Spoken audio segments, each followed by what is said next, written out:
Halo, assalamualaikum, assalamualaikum warahmatullahi wabarakatuh. Waalaikumsalam warahmatullahi wabarakatuh. Syukur alhamdulillah, segala puji bagi Allah, salawat dan salam kepada baginda Rasulullah.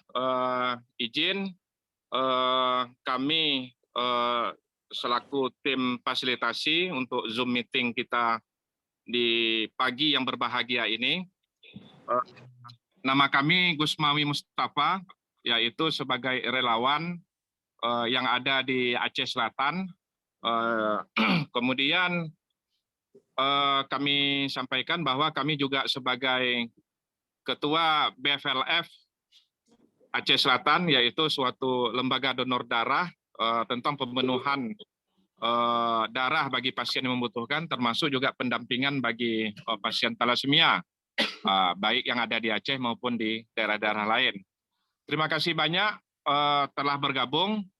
Selanjutnya kami ingin memperkenalkan Dr. Heru Noviat Herdata, spesialis anak, yaitu konsultan yang ada di Rumah Sakit Jenal Abidin Banda Aceh, yang sehari-hari melayani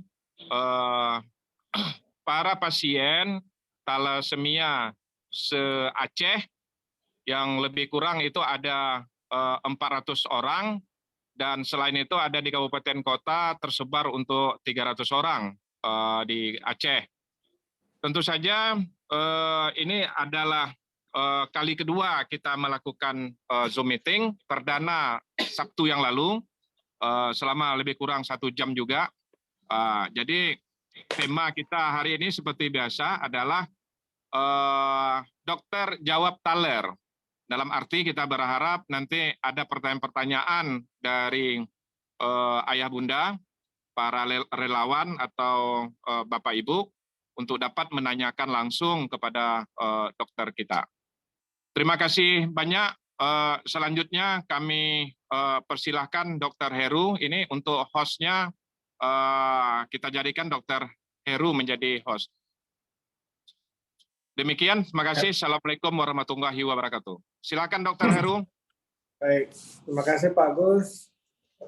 Ya, Assalamualaikum warahmatullahi wabarakatuh. Salam warahmatullahi wabarakatuh. Kenal buat yang mungkin baru pertama kali kita jumpa. Ya, dalam hal ini saya tidak menggunakan slide ya, karena ya mungkin pembahasan kita untuk kali ini ya sangat-sangat sederhana, ya kan, dimana kita akan bisa menjawab ya mungkin beberapa masalah-masalah berkaitan dengan thalassemia. Nah, pada minggu yang lalu memang ya kita akan mengagendakan ya untuk pada kali ini adalah mengenai pencegahan thalassemia. Ya, jadi memang bahwa kita menyadari bahwa thalassemia makin sekarang ya makin bertambah terus ya, di mana upaya usaha pencegahan sampai saat ini belum bisa maksimal. Ya mungkin ya untuk kali ini ya saya akan sedikit ya menerangkan ya kan bahwa bagaimana sih kita bisa mencegah thalassemia. Baik, yang pertama-tama kita harus mengenal dulu apa sih itu thalassemia. Ya, jadi thalassemia itu adalah suatu penyakit yang diturunkan oleh kedua orang tuanya, ya, kemudian tidak menular, kemudian bisa dicegah, dan kemudian sampai ini belum ada obatnya. Selalu ya istilah thalassemia seperti itu yang saya definisikan, ya, artinya bahwa hal yang sederhana ini mungkin bagi bapak-bapak ibu akan lebih mudah mengetahui. Ya. Jadi yang pertama tadi adalah diturunkan, ya, thalassemia adalah diturunkan. Artinya ya bahwa thalassemia itu tidak bisa, ya kan, dia lahir tadinya normal, ya kan, kemudian menjadi thalassemia.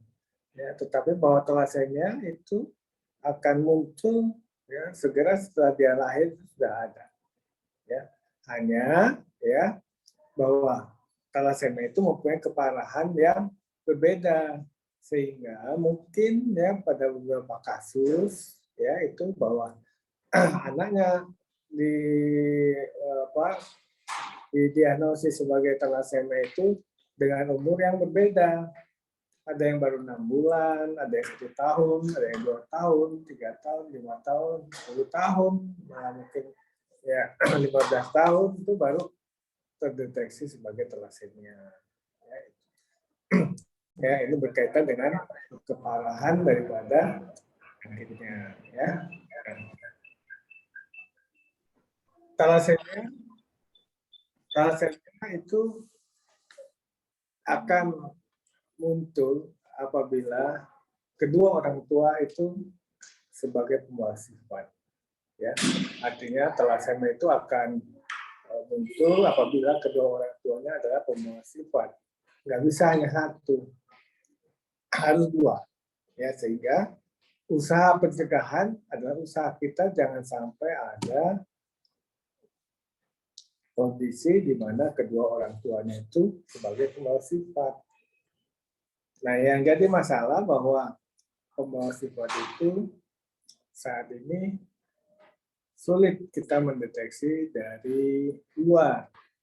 Ya, mereka ya pembawa sifat itu ya dalam kesehariannya itu ya tidak ada masalah yang khusus, ya mereka itu bisa hidup ya kan sebagaimana orang normal lainnya, ya hanya mungkin beberapa keadaan di mana dia mungkin selalu ya anemianya ya anemia ringan.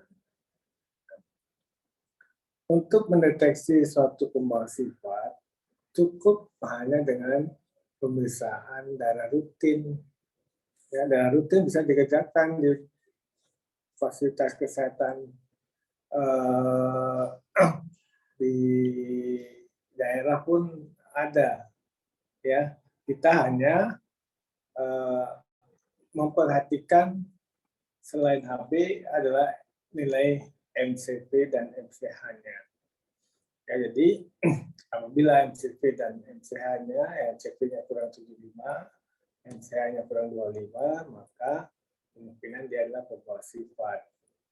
Ya, walaupun kemungkinan lain, ya, misalnya anemia defisiensi besi, itu bisa menunjukkan ya gambaran yang sama, ya, sehingga apabila mendapatkan kondisi tersebut, ya, maka kita bisa melakukan pemeriksaan tambahan ya berupa pemeriksaan kadar ferritin maupun dilanjutkan dengan pemeriksaan HB elektroforesa.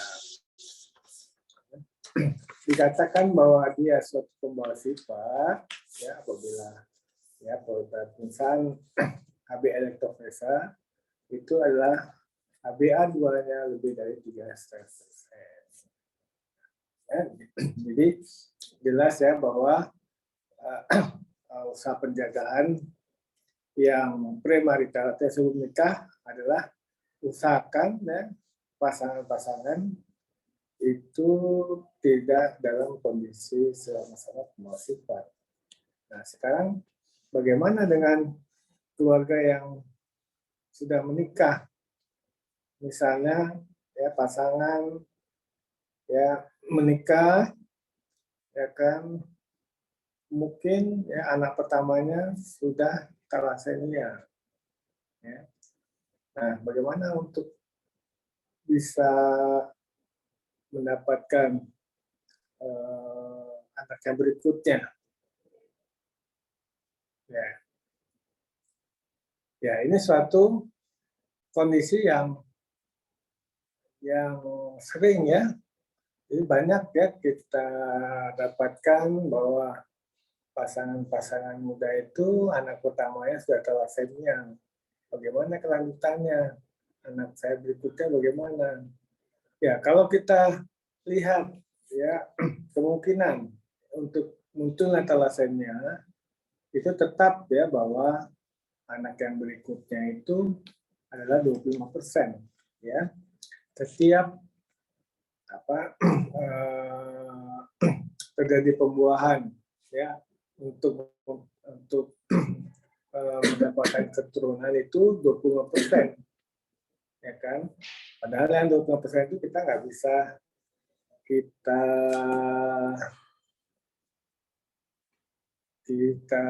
kita hindari ya, seperti kita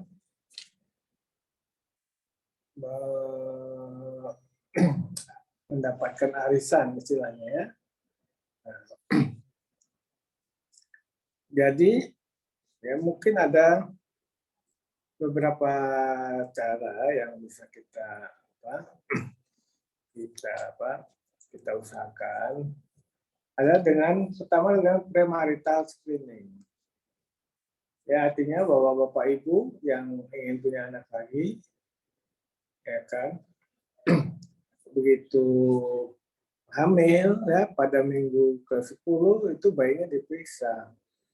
Darah bayinya diperiksa, kemudian dikirimkan sekarang ke Bandung ya, dulu ke Jakarta ya, ke lembaga Eijkman-nya, sekarang ke Bandung. Diperiksa bagaimana kondisi janinnya. Kemungkinan bisa dia normal, bisa dia pembawa sifat, bisa dia thalassemia. Ya. Jadi kalau didapatkan hasilnya normal atau pembawa sifat, ya, kehamilannya bisa dilanjutkan. Tetapi kalau didapatkan anaknya thalassemia, maka satu-satunya ada aborsi. Nah, bagaimana untuk kita? Bagaimana keyakinan kita untuk aborsi? Ya, memang sampai saat ini belum ada fatwa yang dari ulama-ulama kita yang membolehkan, membenarkan, ya. Tapi sebagai gambaran bahwa negara-negara Arab, negara Islam, ya, di Iran, di Irak, di Arab Saudi pun bahwa fatwa untuk aborsi, ya, untuk thalassemia itu dibenarkan. Hanya kita di sini yang belum ada, ya. Mungkin ya depan akan kita usahakan ya untuk bisa ya dengan kerjasama ya dengan ahli-ahli ulama kita ya untuk meninjau ya bagaimana hukumnya mengenai aborsi pada thalassemia ya, karena ya kan untuk bagian dari obstetri pun juga karena tidak ada kelegalannya, artinya kehalalannya dari MUI, mereka pun nggak bisa mengerjakan. Selain itu, ya kan, usaha apa lain yang bisa kita kerjakan, yaitu dengan bayi tabung. Ya, bayi tabung artinya bahwa konsepsi itu dilakukan di luar, ya, kemudian setelah dari pembuahan, kalau dari embrio yang dikonsumsikan di luar itu diperiksa, ya, bagaimana kondisi embrionya, ya, kalau ya bahwa dia bukan thalassemia, maka bayi itu akan ditanamkan ke ibunya untuk hamil. Mungkin ya kan ya sebagai pembuka diskusi ya kan, nanti ada pertanyaan dari batin ini ya, saya persilakan. Siapa?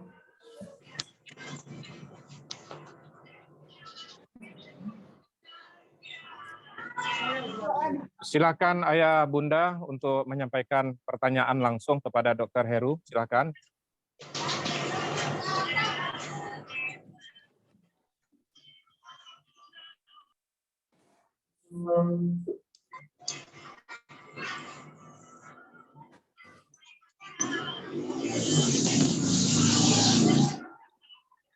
Ya, halo. Ini nggak ada namanya nih. Siapa tuh?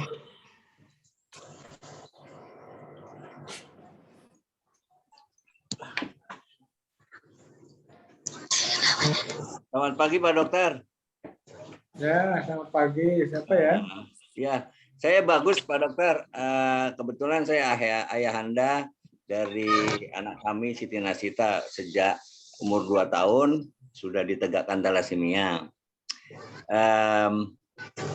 Apa namanya? Sekarang umurnya 14 tahun. Ya, ini saya mau tanyakan gini Pak Dokter.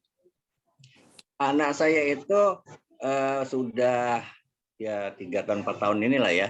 Itu transfusi PRC itu 1 kantong per 2 minggu dokter.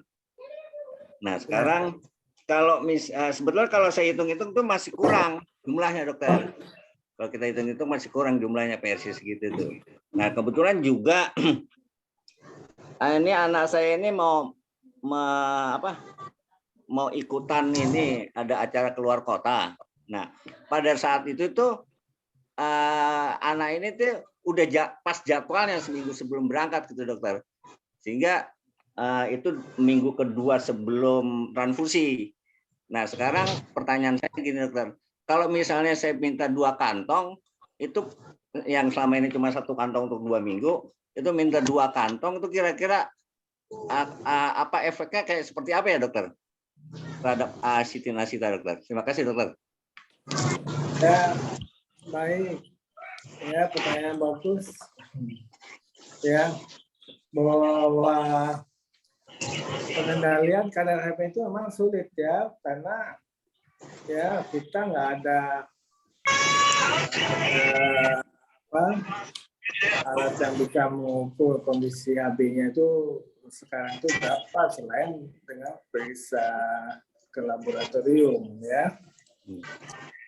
Jadi bahwa perhitungan kebutuhan darah itu ya kan semua berdasarkan berat badan ya kan ya. Jadi kadang-kadang ya kan kita memperhatikan anak kita kan makin lama makin besar ya kan berat badannya makin tambah, sehingga artinya yang biasanya hanya 1 kantong cukup itu kalau lama-lama nggak cukup. Nah, sebagai patokan perhitungan ya bahwa ini harus sambungin dulu isi ya bahwa izin Bu Pipit, mohon bantuan untuk suara mic-nya dimatikan Bu Pipit. Mohon bantuan dimutkan, dibisukan suara mikrofonnya. Terima kasih. Lanjut Dr. Heru. ya, jadi saya bukan bahwa kebutuhan darah itu berdasarkan berat badan. Ya,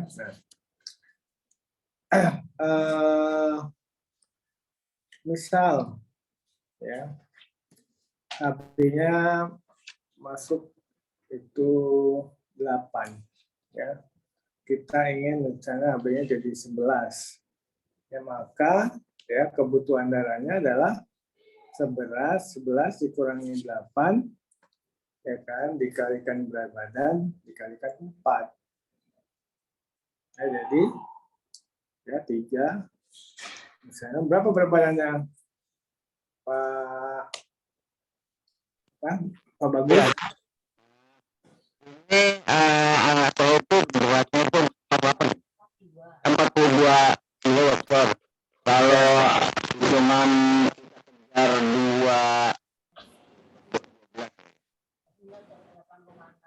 8,6. Misalnya biasanya 8,6 rata-rata gitu dokter. Ya misalnya 40 lah.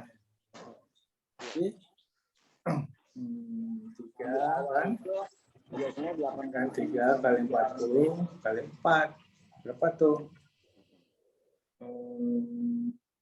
kalau untuk 15 transfusi 2 kantong boleh nggak dokter?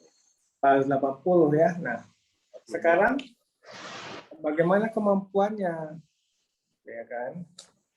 Kemampuan seorang anak itu 10 sampai 15 cc per kilo dalam 24 jam. Jadi kalau beratnya 40 itu kan misalnya 10 bisa 400 ya. Jadi semakin badan semakin berat itu bisa ya dalam satu hari itu bisa 2 kantong. Ya. Demikian Pak Bagus. Ya, jadi sebagai patokan ya bisa misalnya selalu harusnya setiap selesai transfusi itu kita ngecek ya HB terakhir itu berapa. Karena sebagai patokan itu setiap minggu itu HB-nya turun 1. Ya, jadi kalau dia pulang misalnya HB-nya 11, maka minggu depan ya HB-nya itu jadi 10. Ya. Itu ya. Karena kan sulit ya, karena nggak nampak dulu HB-nya berapa ya. Kecuali kalau kita periksa ke lab ya. Jadi sebagai apa jaga-jaga misalnya, oh jangan sampai nanti anak saya ini dalam 2 minggu ini HB-nya terlalu drop. Itulah ya kita tahu ya kan pada saat dia pulang itu HB-nya berapa. Mungkin demikian. Ada yang masih belum jelas? Informasinya gini Pak Dokter yang mau saya dapatkan. Jadi kan biasanya memang kami tuh mau transfusi tiap 2 minggu itu di Bethesda, tapi di Bethesda Pak Dokter itu hari Sabtu. Itu kami dicek dulu memang HB awal, udah di awal. Oh ya udah. Saya tuh kadang saya sama dokter ditanya mau berapa kantong, saya bilang 1 aja biar tiap minggu saja gitu. Tapi apa namanya selama ini ya poin-poin aja, alhamdulillah gitu ya, baik-baik aja. Nah yang menjadi pertanyaan kalau untuk perubahan dari satu PRC terus kita kasih 2 PRC untuk menjaga agak lebih tinggi HB-nya, itu gimana reaksi di tubuh kira-kira? Iya. Ya memang nggak ada masalah ya, karena ya kan selama dia masih sesuai ya pemberian dengan kemampuan ya kemampuan dalam penerimaan PSC-nya itu tidak ada masalah. Ya kan? Artinya misalnya dia ini bisa transfusi hanya satu ya, padahal dia mampu misalnya untuk 2 kantong ya. Untuk berikutnya dia mendapatkan 2 kantong itu tidak masalah. Ya, Oh iya. Ya kan? Soalnya itu tadi saja. Jadi 1 kantong untuk 2 minggu. Nah ini mau pergi minggu kedua itu dia pas ada di luar kota gitu. Jadi sebelum pas mau berangkat itu, pas akan berangkat itu jatuh jadwalnya itu biasanya 1 kantong. Kalau saya pakai 2 kantong ya itu yang saya belum pernah 2 kantong. Iya. Selain itu juga perlu diingat ya pada saat dia transfusi itu HB-nya berapa. Jangan-jangan nanti kalau dikasih 2 kantong nanti HB-nya jadi 16 misalnya. Iya. Ya kan? Karena nggak cocok ya bahwa talasemia itu walaupun dia perlu darah itu dia nggak boleh terlampau full tank istilahnya ya kan. Nggak boleh sampai lebih dari 13 ya.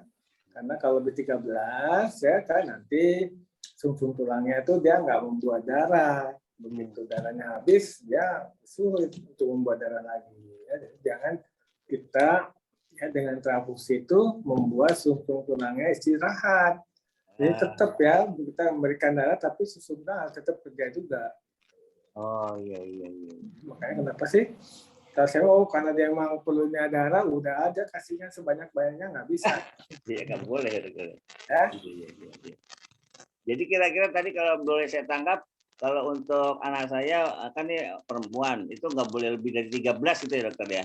Ya, 13 ya kan. Jadi kalau ya kan pada saat dia datang itu dengan pemberian PSC-nya 2 kantong itu akan membuat HB-nya kurang dari 13, nggak masalah, boleh diberikan ya.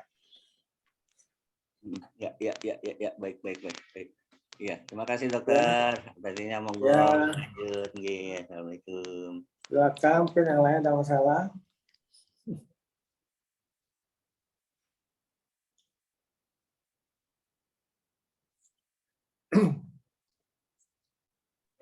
Silakan Ya. Ayah Bunda.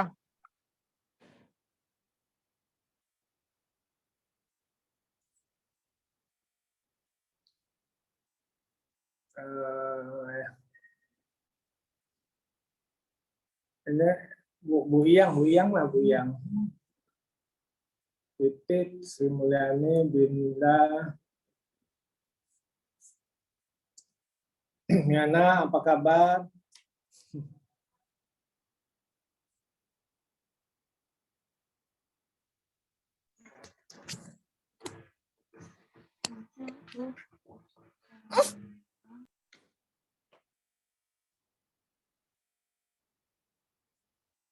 Ya, Bu Iyang masih ya. Halo. Suaranya masih di mute.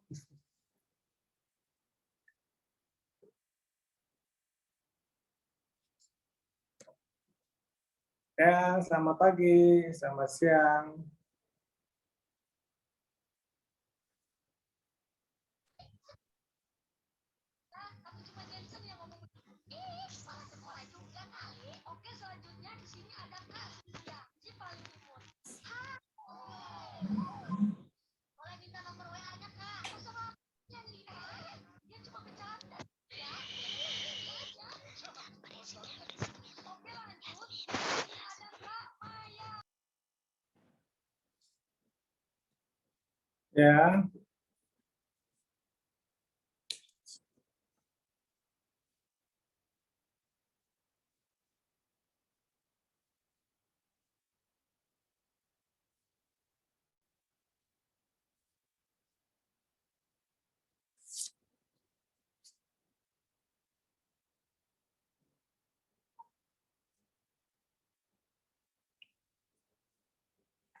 Ya, Pak Agus, itu jam berapa ya?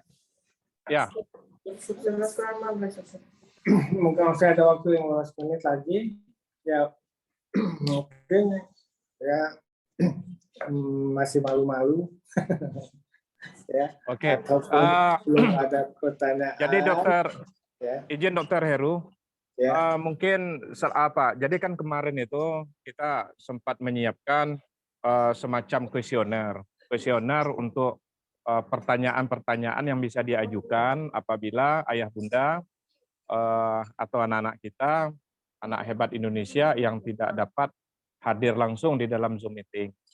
Jadi makanya kita siapkan semacam kuesioner, tapi memang sampai saat ini barusan kita cek itu masih kosong, belum ada yang mengisi gitu. Jadi ini seperti biasa, ini kita akan telah kita rekam, nanti selanjutnya kita share dalam bentuk YouTube. Jadi mungkin Dokter Heru mungkin yang biasanya pertanyaan-pertanyaan kan gitu ya, yang secara umum gitu tadi sudah dibahas, sudah dokter sampaikan ya, yang biasa menjadi penasarannya dari keluarga pasien gitu ya. Jadi mungkin dokter bisa menambahkan, ini masih ada waktu sekitar 12 menit lagi dokter, tambahan informasi, problematika kan gitu kan. Jadi kemudian juga hal-hal yang lain mungkin gitu. Silakan Dokter Heru. Ya, baik ya. Ya, memang banyak pertanyaan ya. Mungkin untuk beberapa kota besar yang bisa memeriksa kadar besinya ya, varitinya ya. mereka selalu mengeluh ya. Salah satunya, kenapa sih protein anak saya itu nggak turun-turun atau malah cenderung naik, ya padahal saya udah minum obat, ya kalkulasi besi, ya kan. Nah, jadi kita di sini ada semboyan ya, namanya 3T, ya 3T. Jadi T pertama itu transfusi ya, T pertama ya. Transfusi bila HB kurang dari 9, tetapi tidak kurang dari 6. Ya. Kemudian T kedua, teratur minum obat. Ya, karena pasti ya thalassemia selain transfusi juga ada obat-obatan lainnya tambahan ya, misalnya asam folat ya, vitamin E serta obat kelasi besi. Ya, kemudian yang T yang ketiga, teh ya. Teh minumannya apapun makanannya. Ya, jadi semua anak thalassemia habis makan sebaiknya minum teh. Ya, kenapa? Ya, karena dengan minum teh itu makanan yang dimakan ya yang mengandung banyak zat besinya itu tidak akan diserap, tidak akan membuat kadar proteinnya itu akan bertambah. Ya, ya kita tahu bahwa zat besi itu sangat-sangat berbahaya apabila sangat banyak yang menumpuk, ya, terutama ya, yang penting adalah jantung, hati, ya kan, limpa, kemudian endokrin, dan mungkin juga bagian-bagian yang lain, ya misalnya kulit, ya kulitnya jadi tambah hitam.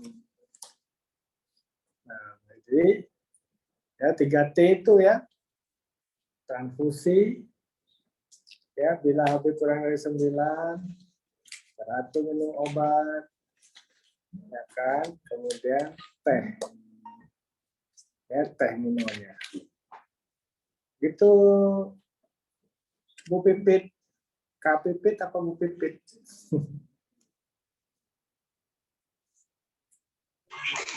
Bu Pipit, Dok. Ya, oke.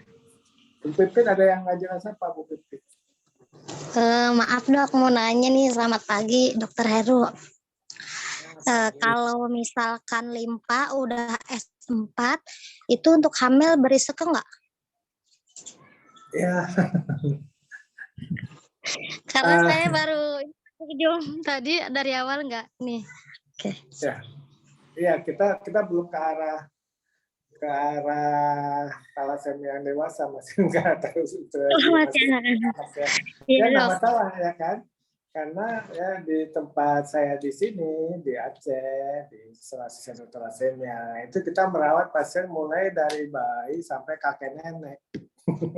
Jadi nggak membedakan ya pasien yang dewasa maupun sama anak, walaupun nanti konsulen pendampingnya itu mungkin beda ya, tetapi ya kebanyakan ya pasien-pasien dewasa itu pasien saya duluan gitu, pasien anak-anak duluan yang menuju ke dewasa, dan mereka cenderung lebih dekat ya, lebih dekat sama saya karena sejak kecil sih ya. Ya mungkin Bu Pipi pun begitu mungkin ya, kemarin waktu kecil sama dokter anak ya, sama dokter penyakit dalam mungkin ya kan lebih banyak curhat dari dokter anaknya. Iya, karena saya pas di diagnosa thalassemia itu udah dewasa.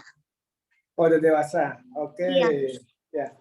Ya, jadi memang ya pada saat ibu hamil ya kan dengan dan limpa yang membesar itu pasti jelas mengganggu ya, karena ruang untuk menyimpan bayinya itu ya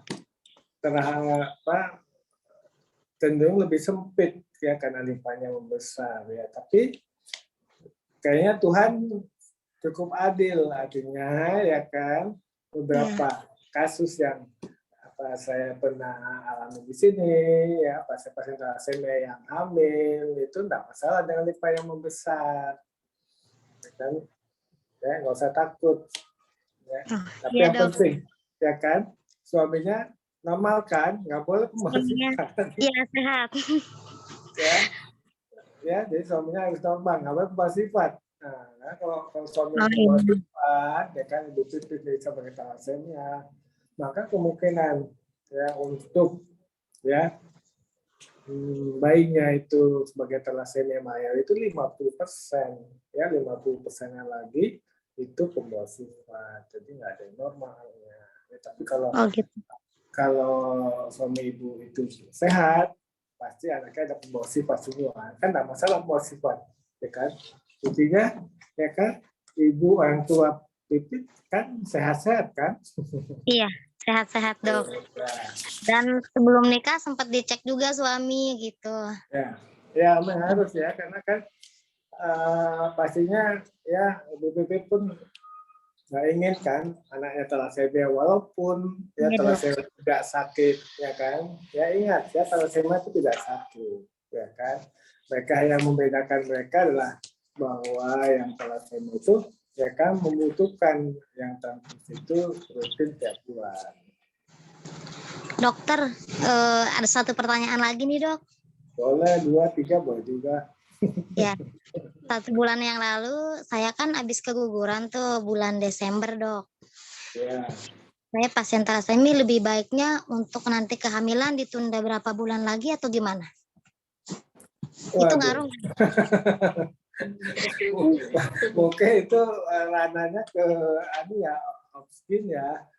Oh, Jin. Oh, gitu. Kandungan ya. Oh, Ya, iya, Dok. tapi saya kira nggak ada bedanya sih, ya kan, antara ibu biasa dengan ibu dengan thalassemia untuk kehamilan berikutnya, kan, karena nggak ada yang membedakan rahim ibu sama rahim dengan anak dengan ibu-ibu yang sehat itu sama saja rahimnya. Iya. Oh iya, Dok. Terima kasih atas penjelasannya. Ya, baik. Dok, saya mau tanya. Ya, Bu Yang. Gini dok, saya yang Suhartini dari Cianjur. Ya. Ya, saya mengidap thalassemia dari umur 1 tahun. Nah, sekarang saya 22 tahun. Pas SMP kelas 3, saya operasi pengangkatan limpa. Dan sekarang saya divonis batu empedu. Katanya harus operasi. Nah, itu kira-kira bahaya nggak, Dok? Dan solusinya apa, Dok? Ya. Lebih bahaya kalau nggak dioperasi. Ya kan, lebih bahaya kalau tidak dioperasi ya batu empedunya ya, karena batu empedu itu ya dia udah menyumbat ya, udah menyumbat daripada kandung empedunya, sehingga nanti membuat ya gangguan ya. Memang banyak ya pada pasien-pasien thalassemia, ya kan, salah satunya komplikasi karena transfusi yang berulang adalah menyebabkan ya kan munculnya batu empedu ya. Jadi nggak masalah ya, untuk operasi boleh, walaupun udah limpanya udah diangkat nggak masalah ya kan. Malah biasanya kalau diagnosanya bersamaan ya dengan pada saat mau mengangkat limpa, itu kan biasanya bisa sekalian operasinya sama pengambilan batu empedu, tapi mungkin ini batu empedunya belakangan kali ya.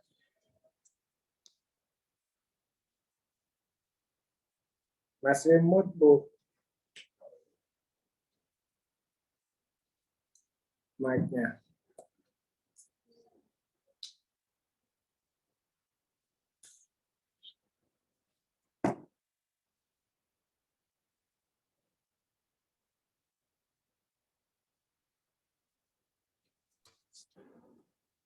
Jadi batu empedunya itu masih dalam balon, nggak menghalangi saluran. Nah, kebetulan juga si bekas operasinya itu masih sering kerasa sakit, Dok. Iya. Mungkin bisa sekalian diperbaiki ya. Ya, artinya dibuat sayatan barunya di tempat yang sama ya kan. Kemudian ya bekas operasi yang lama yang bikin sakit itu bisa diperbaiki. ada satu lagi pertanyaan, Dok. Ya, Ya, jadi kan saya itu kegiatannya padat ya, Dok. Nah, terus kalau misalkan transfusi juga kan ditetapkan itu biasanya 1 bulan sekali. Nah, saya itu juga kadang suka 2 bulan sekali. Itu gimana, Dok? Bahaya nggak? ya, ya karena Ibu PP udah dewasa ya, bahwa apa kadar HB yang diharapkan cukup tinggi itu memang nggak terlalu dibutuhkan ya, karena ya kan ibu ya sudah tidak lagi tumbuh, tidak lagi berkembang, ya kan, artinya ya dengan HB yang 9,999 gitu aja nggak masalah, boleh. Ya kan.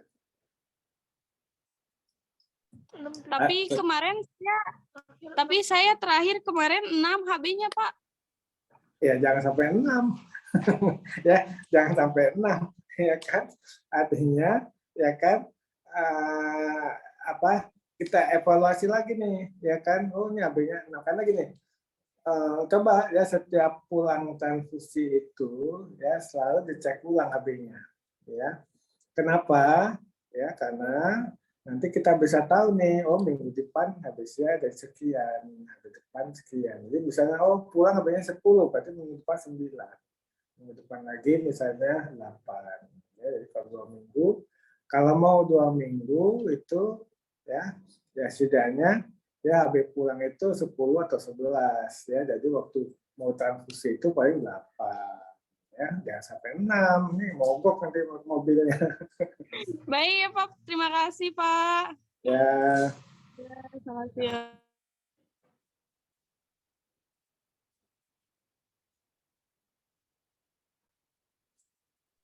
Oke, sudah jam 11, Dokter. Mungkin Ya. sementara juga belum ada pertanyaan yang baru. Jadi terima kasih, Dokter, atas wakaf ilmunya. Semoga ini menjadi sangat manfaat bagi kita semua. Amin. Terima kasih banyak, Dokter. Sehat selalu menyertai kita. Insya Allah berkah. Terima kasih. Selanjutnya nanti. Oh ya, silakan. Pak Bagus ada lagi terakhir. Ada yang mau disampaikan? Oh, enggak, matur nuwun sampun. Matur Bagus sudah Siap. puas tadi pertanyaan ganjil. Terima kasih. Minta tolong Pak Bagus untuk kali ke depannya nanti minta di-share ke teman-teman yang lain, keluarga-keluarga yang lain supaya partisipasinya. Jadi kalau seandainya pun tidak ada, nanti minta titipkan mengisi kuesioner kita, survei. Jadi apa saja yang menjadi sebuah kebutuhan. Nah, gitu. Makasih banyak Pak Bagus. Pak Bagus posisi di mana? Kami dari waktu bertanya. Dari di mana tinggalnya Pak Bagus? Saya itu di Yogyakarta, Pak Agus. Oke, siap. Baik. Terima kasih banyak. Tahun ini di Bethesda. Iya. Oke. Makasih banyak Pak Bagus. Dr. Heru, terima kasih. Assalamualaikum warahmatullahi wabarakatuh. Waalaikumsalam. Gini ya. Ya, makasih. Ya.